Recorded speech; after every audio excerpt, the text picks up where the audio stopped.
23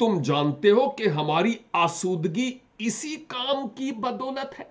کون سا کام؟ روپیلے مندر بنا کر، سنم بنا کر، ارتمس کی دیوی کے بت بنا کر بیچنا، اسی میں تو ہماری انکم ہے. تم سب میرے پیٹی وال ہو، تم جانتے نہیں ہو کہ یہی تو ہماری انکم ہے. آگے کیا ہوتا ہے؟ اور تم دیکھتے اور سنتے ہو کہ صرف افسس ہی میں نہیں بلکہ تقریباً تمام آسیا میں اس پولوس نے تمام آسیا میں اس پولوس نے بہت سے لوگوں کو یہ کہہ کر قائل اور گمراہ کر دیا ہے کہ جو ہاتھ کے بنائے ہوئے ہیں وہ خدا نہیں ہے. بس صرف یہی خطرہ نہیں کہ ہمارا پیشہ بے قدر ہو جائے گا، بلکہ بڑی دیوی ارتمس کا مندر بھی ناچیز ہو جائے گا، اور جسے آسیا اور ساری دنیا پوجتی ہے خود اس کی بھی عظمت جاتی رہے گی. اور یہ سن کر قہر سے بھر گئے اور چلا چلا کر کہنے لگے کہ افسیوں کی ارتمس بڑی ہے. اور تمام شہر میں ہلچل مچ گئی، اور لوگوں نے گیوس ارسکس مقدونیہ والوں کو جو پولوس کے ہم سفر تھے پکڑ لیا، اور ایک دل ہو کر تماشا گاہ کو دوڑے. یاد کیجئے کیا کہا؟ قہر و غضب میں، غصے میں آ کر، جذبات میں آ کر یہ کہتے ہیں افسیوں کی دیوی ارتمس کی دیوی جو ہے وہ بڑی ہے. یوں جیسے عربی میں یوں کہہ سکتا ہوں اللہ اکبر، مار دو، ٹا دو، بیڑا غرق کر دو انہاں دا. یہی شور شراپا افسس میں ہمیں نظر نہیں آتا؟ پولوس اور اس کے ساتھیوں کو گرفتار کیا گیا کیونکہ انہوں نے بتایا کہ سچ اور حق کیا ہے. ہر زمانے میں سچائی کا اشتہار دینے والوں کی مخالفت ہوتی رہی، ہوتی ہے. میں جانتا ہوں، مجھے تجربہ ہے اور ڈاڈا تجربہ ہے.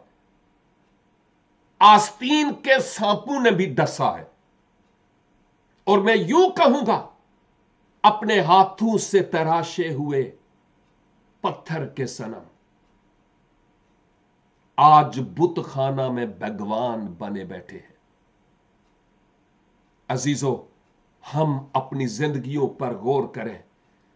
بابل گر گیا، کہیں ایسا نہ ہو کہ اپنے غرور اور گمنڈ، زر پرستی کے سبب سے خدا کے ساتھ نہیں بلکہ دنیا کے ساتھ کمپرومائز کرنے کے اعتبار سے، اور ہم اپنی منسٹریز کو اس لیے کہیں چلا رہے ہوں کہ کہیں سے 4 پیسے آئیں، کوئی گورا پھنسے. اکھنیاں چکنا ماں میں ایئرپورٹاں مدد لئی میں کنوں پکارا. اگر یہی حال ہے تو پھر گر جائیں گے، ہم قائم نہیں رہیں گے، گر جائیں گے. آج اپنے آپ کو پہچاننے اور خدا کے حضور معافی طلب کرنے کی ضرورت ہے، اور خداوند سے یہ درخواست کرنے کی کہ خداوند مجھے معاف کیجئے، میرے دل کو نیا کیجئے، مجھے تبدیل کیجئے. آپ میرے دل کی حالت سے واقف ہیں، آپ سے کچھ بھی چھپا ہوا نہیں ہے. مجھے اپنی مرضی کے مطابق اپنے کلام کے سانچے میں ڈھالیے، اور خداوند ایسا کرنے کے لیے تیار ہے. ہم دعا کریں. رب الافواج ہمیں فضل عنایت فرمائیے کہ ہم اپنی زندگی سے صرف آپ کے نام کو جلال دیں. ہم نے روحانی طور پر جتنی بھی بت پرستی کی ہمیں معاف فرمائیے، اور فضل عنایت فرمائیے کہ ہم آپ کے کلام کے